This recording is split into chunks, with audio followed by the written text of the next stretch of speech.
دیکھیے چاند دیکھنے کے متعلق دو چیزیں ہیں، نمبر ایک چاند دیکھنا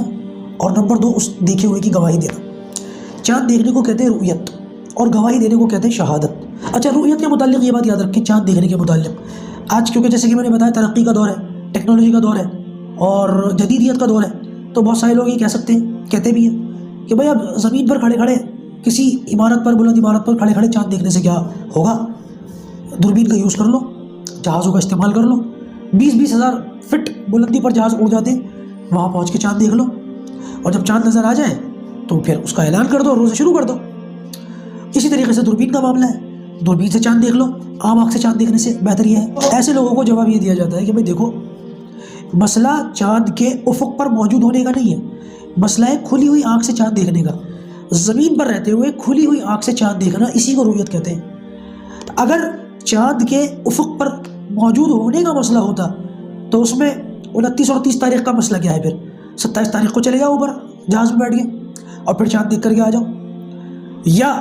دوربین سے اسی طریقے سے اندازہ لگا لو، کوئی ایسی دوربین آ جائے جو چاند کی لوکیشن کا پتہ لگا لے، ہاں بھائی چاند وہاں پر ہے، یا لوکیشن کو بھی چھوڑو اندازہ ہی لگا لو۔ بہت سے لوگوں کو ایسٹرونومی کا شوق ہوتا ہے، پڑھتے ہیں، کسی نے ایسٹرونومی پڑھ رکھی ہو اور وہ اندازے سے بتا دے اس وقت چاند یہاں ہے، تو اس کا کیا مطلب ہے؟ جس وقت بھی چاند کی لوکیشن کو پتہ چل جائے، لوکیٹ ہو جائے، یا چاند کے افق پر ہونے کا پتہ چل جائے، تو کیا اس وقت سے احکام بدل جائیں گے؟ نہیں، اس وقت سے احکام نہیں بدلتے، اس وقت سے روزہ نماز شروع نہیں ہوتا، بلکہ چاند کو اپنی آنکھوں سے دیکھنا، اس کے بعد ہی احکام شروع ہوتے ہیں، اسی کو رؤیت کہتے ہیں۔ ہاں اگر کوئی شخص دوربین استعمال کرتا ہے، مان لیجیے ایک شخص زمین پر بیٹھا ہوا ہے، دوربین اس نے ایجاد کر لی، بنا لی، یا جو مارکیٹ میں ٹیلیسکوپ اور دوربینیں ملتی ہیں وہ دیکھ لی، اور اس سے چاند دیکھتا ہے، اور اس سے چاند دیکھنے کے بعد چاند نظر آ گیا اور اس سے پھر وہ روزے وغیرہ شروع کرتا ہے یا روزے ختم کرتا ہے، تو اس صورت کے اندر اس دوربین سے چاند دیکھنے کا اعتبار تو ہوگا، لیکن وہی والی بات ہے کہ افق کے پیچھے اگر چاند ہے اور دوربین ایسی ہے طاقتور ہے کہ چاند افق کے پیچھے ہونے کے باوجود بھی دیکھا جا سکتا ہے، پھر ایسی دوربین سے دیکھنے کا اعتبار نہیں ہے۔ پھر طریقے سے اگر کوئی شخص جہاز میں چلا جائے اور جہاز میں جو ہے وہ یہ نہیں کہ باقاعدہ چاند دیکھنے کے لیے جہاز میں گئے یا گورنمنٹ نے اہتمام کرا ہے کہ بھائی باقاعدہ جہاز اڑائے جائیں گے، ایسا نہیں، ایک آدمی اتفاق سے جہاز میں چلا گیا اور جہاز میں بیٹھ گیا اور اس نے اوپر جا کے چاند دیکھ لیا اور نیچے آیا اور اس نے لوگوں کو بتایا میں نے چاند دیکھا، تو علماء نے فرمایا کہ اس صورت کے اندر اس کے چاند دیکھنے کا اعتبار تبھی ہوگا